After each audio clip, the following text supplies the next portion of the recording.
Pastor நான் ஊழியத்துக்கு வர்றேன் பாஸ்டர் அப்படின்னு. எங்க சர்ச்சில் எல்லா பேரும் கை தூட்டி எந்திரமா சொன்னேன், நான் டாக்டர் ஆவேன், இன்ஜினியர் ஆவேன். அப்ப டாக்டர் இன்ஜினியர் ரொம்ப ஃபேமஸ். யாரை கேட்டாலும் டாக்டர் ஆகணும்மா, யாரை கேட்டாலும் இன்ஜினியர், யாரை கேட்டாலும் நான் வந்து கலெக்டர் ஆகணும், நான் வந்து டிஜிபி ஆகணும். மொத்த சர்ச்சில் நான் மட்டும் தான் கை தூரிச்சு நான் பாஸ்டர் ஆகணும்.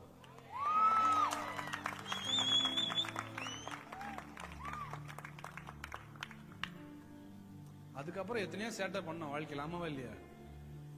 ஆமா. யாரும் வாழ்க்கையில சேட்டை பண்ணாதவங்க யாரா இருக்கீங்க? கை தூக்குங்க. நைட்டு ஆண்டவர் கண்ணை குத்திடுவார், போய் சொன்னீங்க. ரைட்.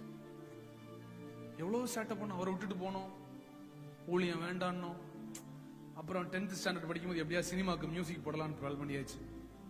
ஏஆர் ரஹ்மான் சார் காலேஜில் போய் சேரணும்னு பிளான் பண்ணியாச்சு. அதுக்கப்புறம் அங்க போயிடலாமா, இங்க போயிடலாமா, நடிக்க போயிடலாமா, அதை பண்ணலாமா, இதை பண்ணலாமா. ஒரு பிள்ளைய லவ் பண்ணேன், அந்த பிள்ளை சொன்னிச்சு நீ நல்ல வேலையா இருந்தா எங்க அப்பா உனக்கு கொடுப்பாரு. நமக்கு வேலை பார்த்தாலே உடம்புக்கு ஆவாதடா, பரவாயில்ல உனக்கா நான் கலெக்டர் ஆயிரம்ட்டு. எவ்வளவு எவ்வளவு பிளான மாத்திட்டே இருந்தோம்.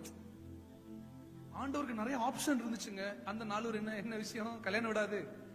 உட்காருங்கோ உட்காருங்கோ, தேங்க்யூ சோ மச், ரொம்ப நன்றி. என்ன பாருங்க, அது எத்தனையோ தடவை நான் அவரை மறந்துட்டேன். ஆனா அவர் என் நிறைவாய்